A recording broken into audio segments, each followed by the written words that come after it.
Economics की journey तय करेंगे जो कि अपने लिए होगी 50 मार्क्स की। 50 नंबर की इकोनॉमिक्स है। एमसीक्यू टाइप पैटर्न है जैसा कि सारे के सारे सब्जेक्ट का है।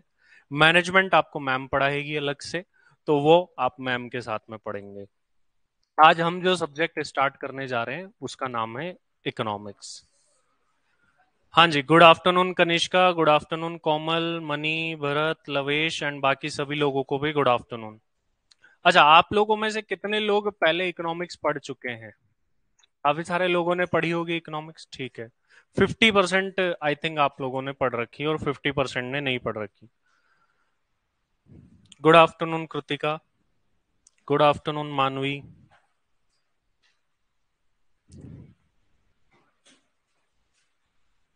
ऑनलाइन में से किस किस ने पढ़ रखी बताओ। Good afternoon Mridul, good afternoon Pinky,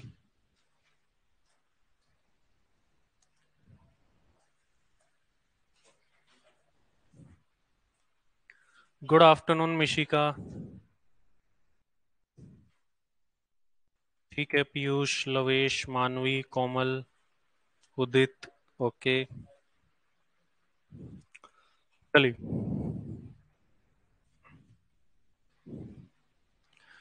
आज अपन पहले सब्जेक्ट का थोड़ा सा इंट्रोडक्शन देखने वाले हैं कि अपना पेपर नंबर जो है, कौन सा इकोनॉमिक्स का पेपर नंबर? पेपर नंबर 1 जो है वो है हमारा इकोनॉमिक्स एंड मैनेजमेंट।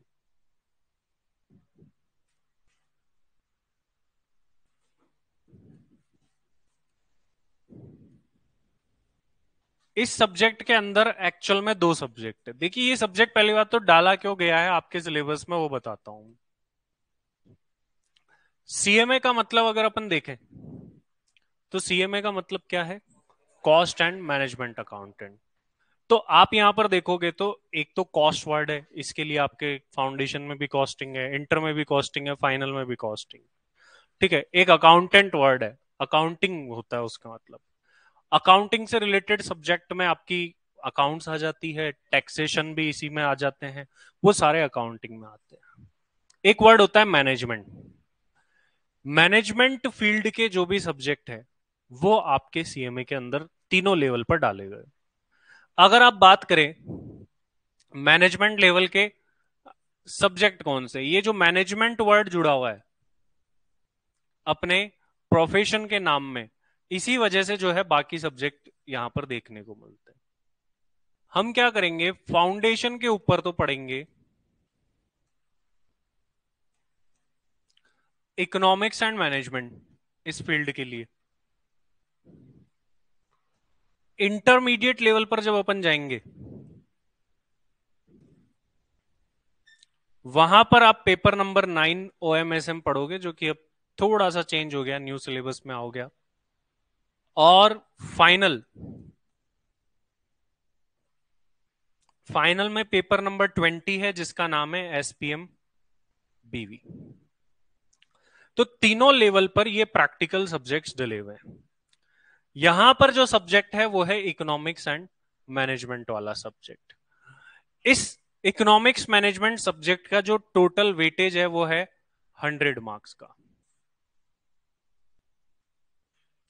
अब ये 100 मार्क्स कैसे बाइफरकेटेड कर रखे?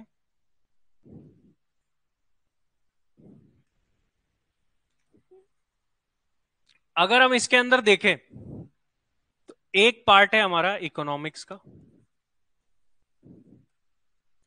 एंड एक इस पेपर में पार्ट है मैनेजमेंट का। इकोनॉमिक्स कितने मार्क्स की है? 50 मार्क्स की, जो कि न्यू सिलेबस के अंदर 70 मार्क्स की हो चुकी है।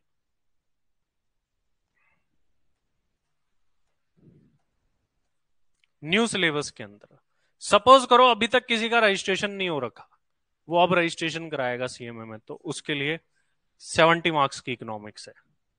कंटेंट वही लगभग पूरा सेम है, स्टडी मैट एक चैप्टर एक्स्ट्रा है बस।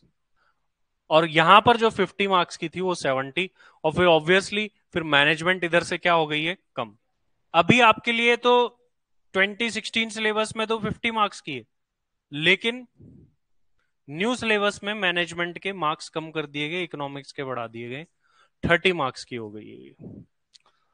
तो ये होने वाला है अपना इस पेपर का वेटेज, जिसमें से इस वाले पार्ट को अपन आज से स्टार्ट कर रहे हैं। अब एक कोई भी सब्जेक्ट अपन अपनी लाइफ में पढ़ते हैं तो पहले तो आपको यह जानना जरूरी है कि आखिर इस सब्जेक्ट को हम पढ़ क्यों रहे हैं। जब तक आप उस सब्जेक्ट की नीड नहीं समझेंगे तब तक आप उसके कंसेप्ट भी नहीं समझ पाएंगे। तो उसी कड़ी में इकोनॉमिक्स के बारे में अपन जानते हैं कि आखिर क्यों पढ़ रहे हैं। आप में से कोई बताए इकोनॉमिक्स।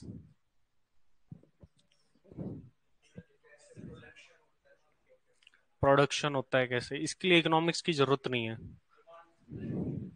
डिमांड सप्लाई के लिए भी नहीं है जरूरत। अपन रोज करते हैं, आपने इकोनॉमिक्स नहीं पढ़ी तो वो लोग नहीं करते क्या डिमांड।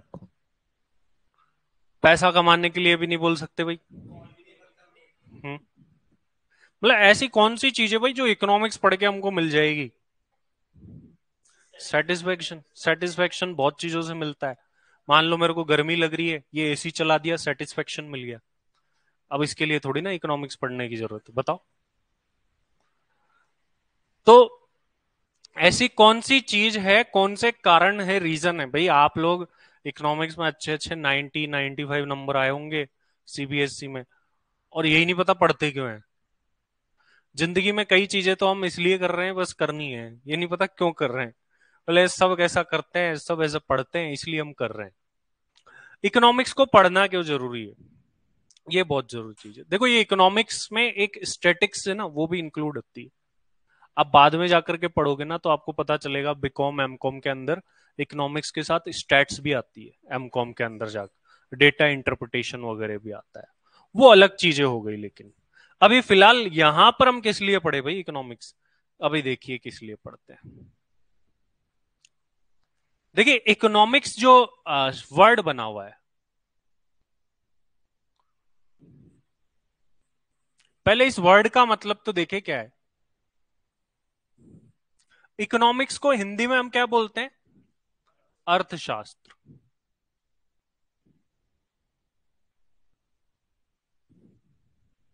इकोनॉमिक्स को हिंदी में अर्थशास्त्र बोला जाता है। अब अर्थशास्त्र में या इकोनॉमिक्स में हम करते क्या है, तो अगर मैं इसकी बात करूं कि हम इसमें करते क्या है, तो इसको हिंदी में बोला जाता है अर्थशास्त्र में हम करते हैं। अर्थ मतलब होता है धन, धन का अध्ययन, मतलब स्टडी ऑफ मनी, पैसे की स्टडी करते हैं। कोई भी ऐसी चीज जिसके अंदर इकोनॉमिक चीज इन्वॉल्व नहीं है, मनी इन्वॉल्व नहीं है, उसका इकोनॉमिक्स से कोई रिलेशन नहीं, कोई लेना देना ही नहीं है इकोनॉमिक्स से। पहली चीज इकोनॉमिक्स में पढ़ते टाइम आप ध्यान रखो कि इकोनॉमिक्स का रोल तभी आएगा जब कोई ना कोई इकोनॉमिक एक्टिविटी इन्वॉल्व हो। अगर इकोनॉमिक एक्टिविटी नहीं तो इकोनॉमिक्स नहीं होगी। जैसे मान लो तुमको तुम्हारी लाइफ में कोई बहुत पसंद है, ठीक है, पसंद करते हो किसी को, ठीक है, कर ही रखा होगा जो कि तुम्हारा नहीं है, लेकिन कर तो रखा ही है तुमने। लेकिन अब वो चीज इकोनॉमिक्स में आ सकती है क्या, नहीं आ सकती। बोले मैं इसकी स्टडी कर रहा हूं, इकोनॉमिक्स में सिखा दो सर कैसे होता है, बहुत भला होगा, पॉसिबल नहीं है वहां पर। लेकिन मान लीजिए जो आप सोच रहे हो कि वो मेरा हो जाए या हो जाए, वो हो गया, और कल को आप तुम बोलते हो किसी डिस्को में जाए, किसी होटल में खाए, वहां इकोनॉमिक्स आ जाएगी, ठीक है। वो तो कुछ ऐसे कर्म करो कि इकोनॉमिक्स तक पहुंचो, तो उसके लिए तुमको कर्म करना पड़ेगा। तो आप मान लीजिए अब आपको अभी स्टूडेंट लाइफ में हो, कमाते नहीं हो, पापा ने 1,000 रुपए दे दिए, ठीक है, और 1,000 रुपए में आपको किसी डिस्को में जाए, होटल में खाए वाला काम करना है। अब आपने सोचा कि यार ये 1,000 रुपए मिले, पहली बात तो हम रेस्टोरेंट में जाएंगे, रेस्टोरेंट में जाएंगे तो कम से कम तो 500 रुपए का तो वहीं खर्चा हो जाएगा, ठीक है। फिर हम मूवी देखने जाएंगे सर, ₹300 की मूवी देख लेंगे। ठीक है, नई मूवी आई है ब्रह्मास्त्र, गाना आना सुन लेंगे, केसरिया तेरा इश्क है पिया, और फिर तुम जोश से भर गए हो कि हमने रेस्टोरेंट में खाना भी खा लिया है, मूवी भी देख ली है, अभी भी सर ₹200 बाकी है। इतने में जाते जाते बोलती है, सुनो मेरा रिचार्ज खत्म हो गया है, वो भी करवा देना। अब लेकिन वो बड़ा भारी है, रिचार्ज आजकल हो चुका है महंगा। रिचार्ज कितने का होगा? 700 का मान लो। ठीक है, 700 का रिचार्ज होगा। अब प्रॉब्लम ये हो गई, अब दिक्कत हो गई। अब क्या करेंगे? मतलब इसके बाद भी हो सकता है काफी सारे खर्चे हो, बोले इसका रिचार्ज खत्म, मेरा भी रिचार्ज खत्म है, फिर घर पे वापस जाना है तो पेट्रोल भी डलवाना है, बहुत सारी चीजें हैं। अब करे क्या? जरूरतें कभी खत्म हो सकती है क्या? जरूरतें कभी खत्म नहीं हो सकती। जो जरूरत है उसको इंग्लिश में अपन क्या बोलते हैं? Want, need. ठीक है, तो हमारी जरूरतें, इच्छाएं, वांट है क्या है? अनलिमिटेड है, जिसकी कोई लिमिट नहीं है। जैसे यहां पर देखो, ये भी है, वो भी है, तो हम यूं एक कंक्लूजन निकाल सकते हैं, हमारी वांट, जरूरतें जो है वो अनलिमिटेड है। आज मान लो तुमको कल को ले जाकर के रिलायंस का सीएफओ भी बना दिया जाए, तो भी तुम बोलोगे क्यों ना आप किसी बड़ी कंपनी का बना दो। खत्म नहीं हो सकती इच्छा है। ठीक है, अब लेकिन एक समस्या और है, जरूरतें बहुत है लेकिन रिसोर्सेज नहीं है। रिसोर्सेज हमारे पास में क्या है? लिमिटेड है। तो अब हमको चलाना पड़ेगा दिमाग, हमको देखना पड़ेगा कि इसको एक काम करते हैं, वहां पर रेस्टोरेंट में खाना नहीं खिलाते, इसको बोलते हैं वहीं मूवी में 2 समोसे खा लेना, अपना जुगाड़ बैठ जाएगा, 2 समोसे खिला दिया आपने। ठीक है, लिमिटेड रिसोर्सेज का तुमने क्या कर लिया? ऑप्टिमम यूटिलाइजेशन कर लिया।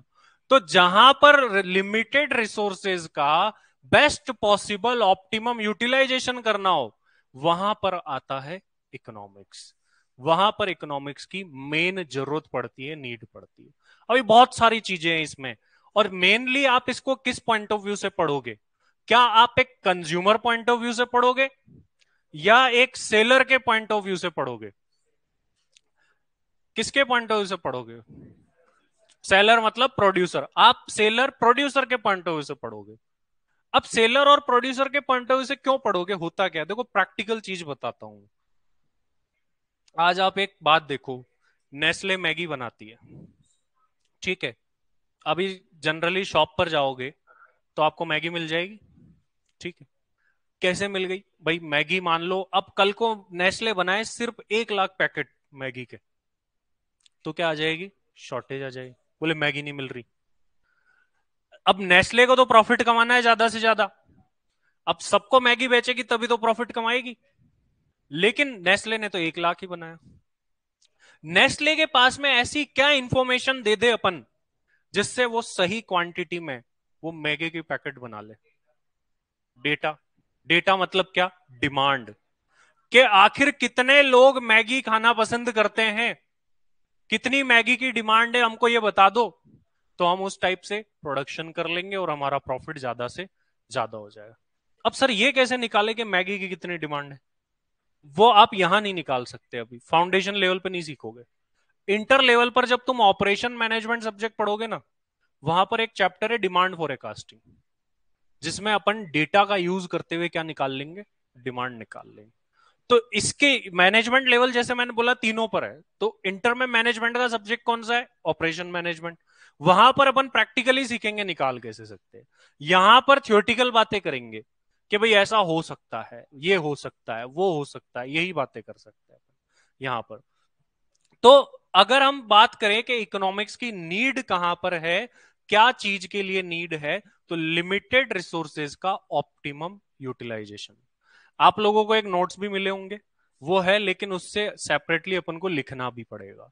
तो आपको एक कॉपी बना लेनी है, ऐसा नहीं कि इसी में सब कुछ करते रहो, काफी सारी चीजें हमको एडिशनली भी लिखनी पड़ेगी नोट्स से भी आगे। मतलब कुछ टॉपिक्स ऐसे हैं जो कि यहाँ नहीं है, अपन को क्लास में समझने के लिए रखे गए, इसलिए वो इसमें नहीं, तो वो भी हमको पढ़ने पड़ेंगे।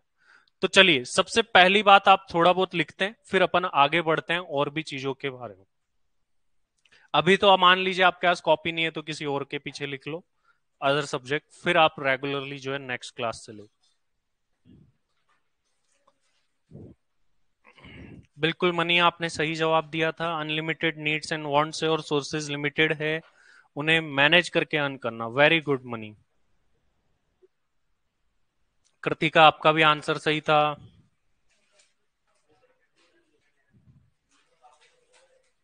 इकोनॉमिक्स से आर्थिक जीवन के बारे में पता चलता है। बिल्कुल पिंकी, आपका भी आंसर सही था। अभी अपन बस बेसिक चीजें देख रहे हैं, टेक्निकल चीजों में नहीं गए अभी अपन। धीरे धीरे अपन टेक्निकल चीजों में भी जाएंगे।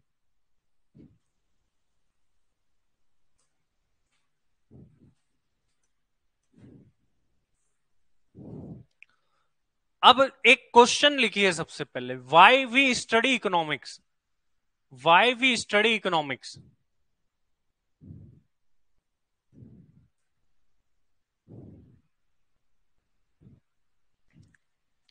लिखिए, as we know, as we know that human wants are unlimited, as we know that human wants are unlimited, but our resources are limited, but our resources are limited.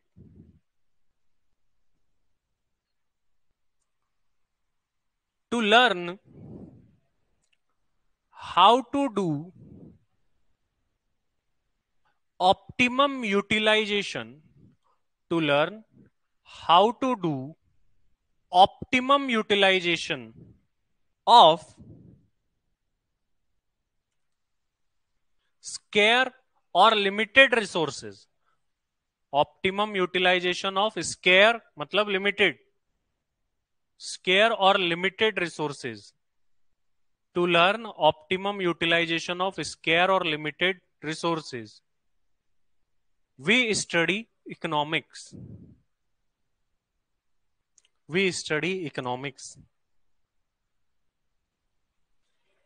इस वजह से अपन इकोनॉमिक्स को पढ़ते हैं। तो ये अपन को पहले क्लियर होना चाहिए, कोई भी सब्जेक्ट आप पढ़े कि भाई उसको पढ़ क्यों रहे। मैथमेटिक्स आप पढ़ते हो तो मैथमेटिक्स में तो सर वैसे तो वही आता है, ऐड लेस करना, डिवाइड करना, ये तो हम पहले से सीख चुके हैं। तो अब क्यों पढ़ रहे हो तुम, अब क्यों पढ़ रहे हो आकर के?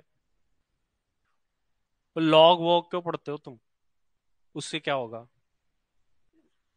तो हर चीज को प्रैक्टिकली ये सीख करके पढ़ो, ये चीज सोचो कि ये यूज कहाँ आएगा मेरे। जब तक आपको वो नहीं पता होगा ना, तब तक आप प्रैक्टिकल लाइफ से उसको कभी नहीं जोड़ पाओगे। मान लो आज कोई चीज आपने पढ़ ली, आपको ये नहीं पता ये यूज कहाँ आएगी, तो बस वो पढ़ ही लिया आपने, उसका एप्लीकेशन लाइफ में आप कभी नहीं कर पाओगे। आप अकाउंट्स पढ़ोगे, इंटर में टैक्स पढ़ोगे मेरे साथ में, बहुत ही ज्यादा प्रैक्टिकल सब्जेक्ट, मतलब हर एक एक चीज प्रैक्टिकल है, उनको अप्लाई कैसे करें वो भी जानना बहुत जरूरी है। तो ये आप हर सब्जेक्ट, जब भी किसी सब्जेक्ट को पढ़ो तो ये चीज जरूर से जाने। चलिए, अब ये तो हमने जान लिया कि सर आखिर इकोनॉमिक्स होती क्या है। अभी अपने इकोनॉमिक्स में टोटल कितने चैप्टर है? 7 है, 8 है? 7। देखो, एक चैप्टर तो है सबसे पहले बेसिक्स का, आपका बेसिक्स का चैप्टर है।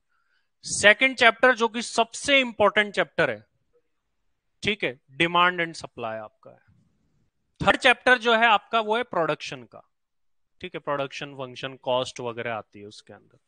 फोर्थ चैप्टर कौन सा है? Theory of cost. वो एक भी मान सकते हो, प्रोडक्शन और कॉस्ट एक में ही होते हैं। नेक्स्ट मार्केट, फिर मनी, फिर बैंकिंग एंड मनी मार्केट। ये कुछ चैप्टर्स है जो हमको पढ़ने हैं। अब ये चैप्टर क्यों बने भाई, हमारे कोर्स में क्यों डाल दिया इनको? भाई हमसे क्या दुश्मनी थी क्या जो अपने यहाँ ला करके डाल दिया इनको? कोई ना कोई रीजन होगा, तभी तो अपने सिलेबस में ये चीजें डली हुई है, वरना तो ऐसे तो बिना रीजन तो हमारे केमिस्ट्री तो नहीं डाली। यही क्यों डाला? तो हर एक चीज का रीजन है। ऐसा नहीं है कि आप सोचो ये चैप्टर, जब अपन इन चैप्टर्स को पढ़ेंगे तो ये जानेंगे कि आखिर ये चैप्टर अपने कोर्स में है क्यों। लेकिन अब जब अपन इस चैप्टर को पढ़ रहे हैं, इस बुक को पढ़ रहे हैं, उससे पहले अपन को कुछ विद्वानों के बारे में जान लेना है। वो जगह जगह आएंगे और उन्होंने ही इसमें जितनी भी बातें लिखी वो सब उन्होंने ही बताई। देखो जैसे वो कौन कौन है, आखिर जानना किस किस के बारे में अपन को, मैं आपको प्रैक्टिकली दिखा देता हूं, ताकि आप अगर उन लोगों का नाम आए तो उनको पहचाने जरूर। पहले अपने विद्वान है जिसका नाम आपने काफी बार सुना है, वो कौन है? Adam Smith. अब बहुत ही कम लोगों ने उसको देखा है, तो अभी देख लो। ये रहे अपने एडम स्मिथ जी।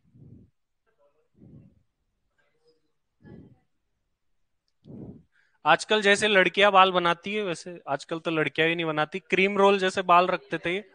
ठीक है, तो 1723 में ये आए, 1719 में निपट लिए, और इन्होंने काफी सारी कुछ थ्योरीज दी जो कि अपन यहां पर इस सब्जेक्ट में पढ़ने वाले हैं।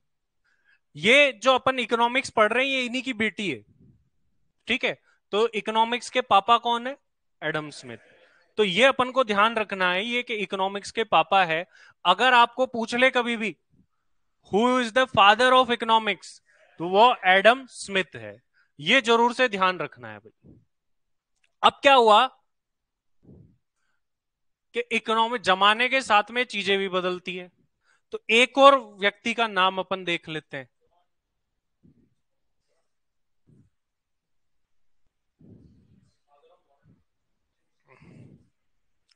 इस व्यक्ति को भी ध्यान से देख लो।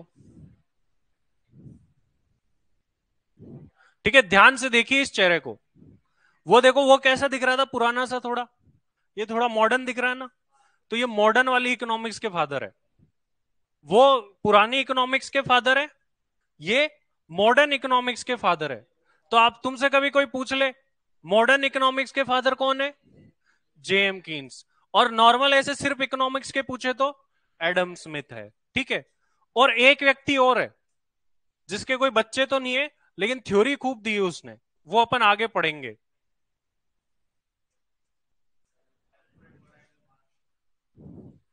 ये एल्फ्रेड मार्शल, ये आपके दादाजी की जैसी मूछें हैं इसकी बड़ी बड़ी, और इन्होंने भी काफी ज्यादा थ्योरीज दी है। ये बहुत जगह इनका नाम आएगा, एल्फ्रेड मार्शल। ये नाम आपको ध्यान रखना है भाई। पहला नाम तो आपको क्या ध्यान रखना है? पहला Adam Smith, father of economics. Second आपको कौन सा ध्यान रखना है? कीन्स का। और थर्ड एल्फ्रेड मार्शल का। ठीक। यस कोमल, सीएमए इंस्टीट्यूट की बुक में 8 ही चैप्टर है जो कि इसमें 7 में कवर्ड है। वो एक ही बात है, सब कुछ उसी में। तो ये नाम, इन व्यक्तियों के नाम आपको बार बार मिलेंगे, सारे फॉरेनर हैं, इंडियन कोई नहीं है इसमें। तो ये जो थ्योरीज वगैरह अपन देखेंगे, ये इन्हीं लोगों ने दी है, स्टडी कर करके मार्केट को दी है। अब जब अपन इकोनॉमिक्स पढ़ेंगे तो इसमें सबसे पहले तो बेसिक चीजें पढ़ेंगे कुछ, क्योंकि काफी सारे लोगों ने कुछ भी नहीं पढ़ा, होती क्या है क्या नहीं होती। ठीक है, इकोनॉमिक्स को अलग अलग लोगों ने अलग अलग तरीके से डिफाइन भी किया है, लेकिन सिंपल सी चीज अगर मैं आपको बताऊं तरीके से, तो economics is the study of money. Economics वो है जिसमें पैसे का स्टडी की जाती हो, या फिर यूं बोले, economics is the study of economic activities. Economic activities मतलब हिंदी में बोलते हैं इसको, अगर पूरी हिंदी में बोलूं तो धन उपार्जन। धन उपार्जन मतलब पैसा कमाने की जो एक्टिविटीज होती है, उनकी स्टडी किस में की जाती है? इकोनॉमिक्स में की जाती है। ठीक है, तो ये एक पॉइंट अपन और बना देते हैं, लिखिए अगला point. Economics is the study of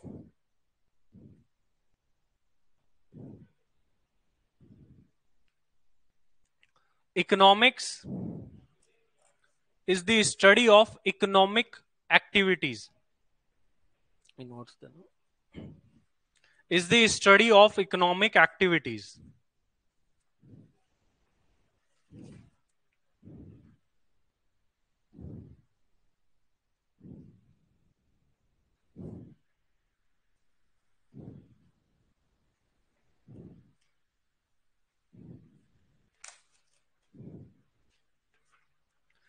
अब थोड़ा सा अपन नोट्स में आ जाते हैं भाई, वहां से पढ़ लेते हैं एक दो बातें बेसिक।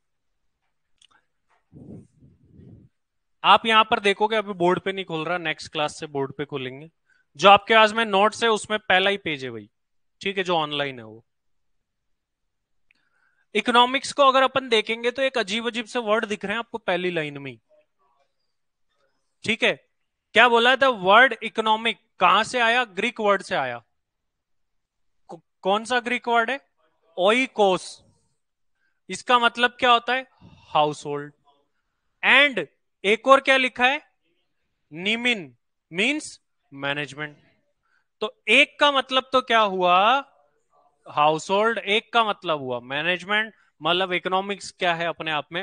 House hold management. ठीक है। तो दो वर्ड, ये एमसीक्यू बन सकता है, जहां से भी क्वेश्चन बन सकता है वो मैं आपको बताता जाऊंगा यहां से। और किस टाइप के? अब तो आपके सारे ही एमसीक्यू है, तो इसलिए वो तो टेंशन है नहीं कि डिस्क्रिप्टिव बनेगा या एमसीक्यू। सब एमसीक्यू ही बनेंगे। तो यहां से जो और कई चीजें ऐसी है जो अपनी बुक में नहीं है, दो चार पांच सात चीजें ऐसी होती है टॉपिक जो बुक में नहीं है, लेकिन जनरल सेंस की बातें होती है, तो वो भी अपने एग्जाम में पूछी जाती है। तो अगर आपको पूरे में से पूरे नंबर लाने हैं तो कंसेप्चुअली पढ़ना पड़ेगा, अदरवाइज पूरे में से पूरे नहीं आएंगे। ठीक है। इस सब्जेक्ट में हम स्कोर कर चुके हैं, जब मैं पढ़ाता था 96 के अप्रोक्स तक, 96 आउट ऑफ 100, जो कि प्रोफेशनल एग्जाम में बहुत बढ़िया है। बट आपको ट्राई करना है कि आप 100 आउट ऑफ 100 लाए, और ये पॉसिबल है क्योंकि एमसीक्यू ही तो है भाई। डिस्क्रिप्टिव में तो फिर भी तुम सोचते हो मेरे नंबर कट जाएंगे इसे। आप सोचो तो 100 आउट ऑफ 100 जब आईआईटी जेई में आ सकते हैं, ठीक है, तो इसमें भी आ सकते हैं। ठीक है, ऐसी कौन सी बड़ी बात हो गई? तो आपको, अगर आप टारगेट रखोगे तो जरूर आ सकते हैं। तो आपको टारगेट हमेशा बड़े रखने हैं, ऐसे नहीं छोटा सा अपने तो गरीब आदमी 40 नंबर आ जाए खूब है, पास हो जाएंगे, और क्या चाहिए, ऐसे नहीं सोच रखनी है आपको। आपको सोच रखनी है कि अपने जितने मैक्सिमम नंबर हो, रैंक लाई जा सके तो रैंक लानी। फाउंडेशन में रैंक पहले तो इंडिया लेवल पे डिक्लेयर नहीं होती थी, अब इंडिया लेवल की रैंक भी आती है फाउंडेशन में। पहले तो वैसे डिस्ट्रिक्ट लेवल की डिक्लेयर होती है, और अगर किसी की होती है तो इन फ्यूचर पता चल जाता है कि भाई इंडिया लेवल की रैंक है। अब यहां पर आप देखोगे बुक में, तो यहां पर भी एक डेफिनेशन दे रखी है इकोनॉमिक्स की। मीनिंग ऑफ इकोनॉमिक्स क्या लिख रखा है? Economics is a branch of knowledge which deals with economic activities of human being. यही सेम बात अपन पढ़ चुके हैं अभी अभी, जो हमने लिख भी ली है कि इसमें इकोनॉमिक एक्टिविटीज की स्टडी होती है। इकोनॉमिक एक्टिविटीज क्या होती है? जिससे आप पैसा कमाते हैं। ठीक है। अगर किसी भी चीज में इकोनॉमिक एक्टिविटी इन्वॉल्व नहीं है, मतलब उसका इकोनॉमिक्स से कोई वास्ता नहीं है। तो इस पॉइंट को और लिखेंगे, आप नोट करेंगे। Anything which does not involve, anything which does not involves any economic activity,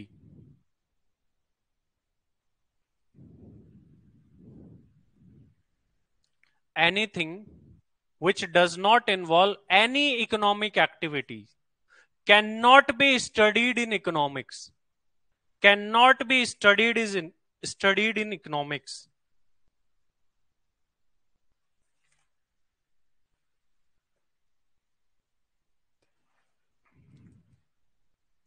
तो जैसे एग्जांपल बताओ क्या होगा? कौन सी ऐसी चीज है? हम्म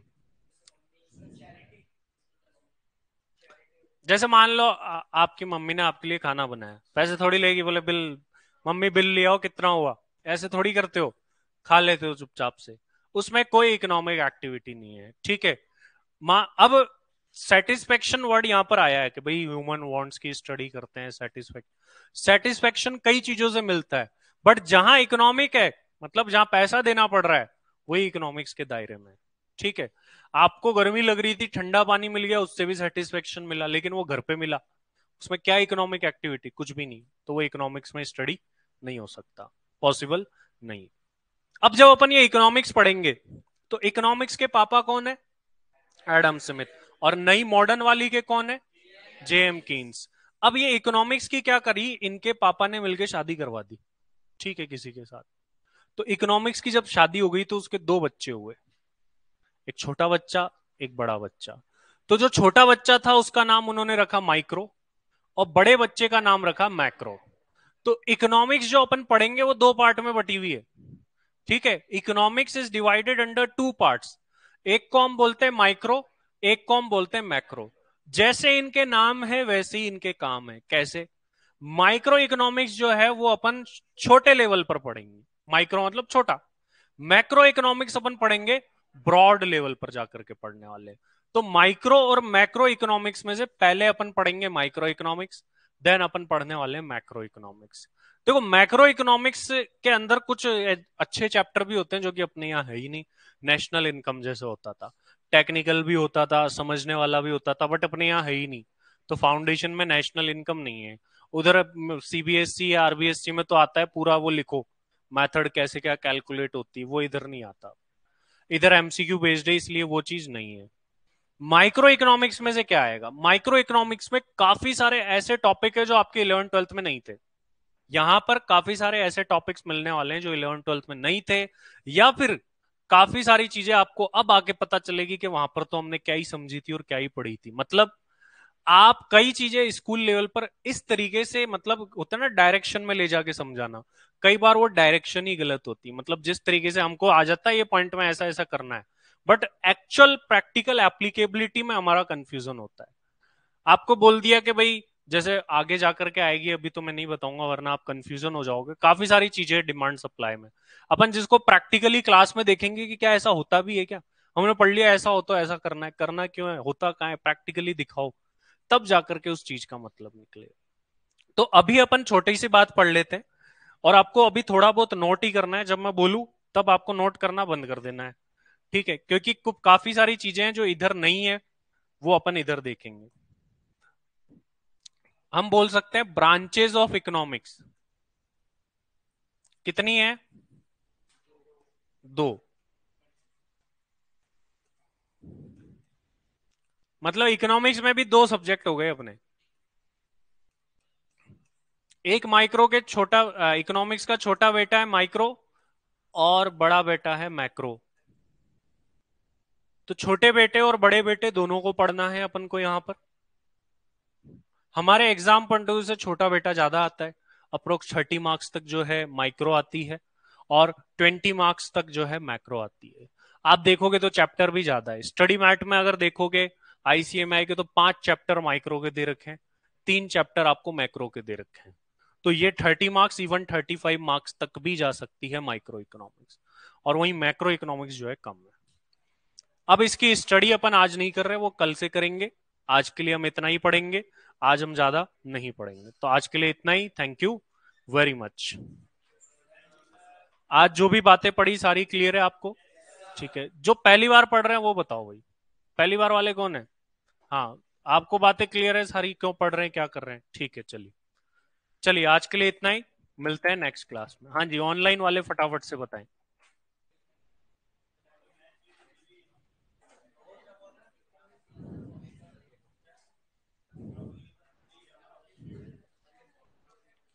ये कई बच्चे जयपुर के, वो ऑफलाइन आओ भाई, तुम ऑनलाइन क्या कर रहे हो अब इस जमाने में भी?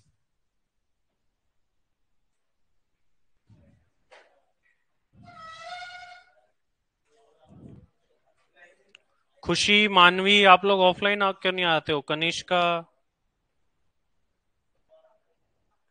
जो सेम सिटी से है, वो आ ही सकता है ऑफलाइन।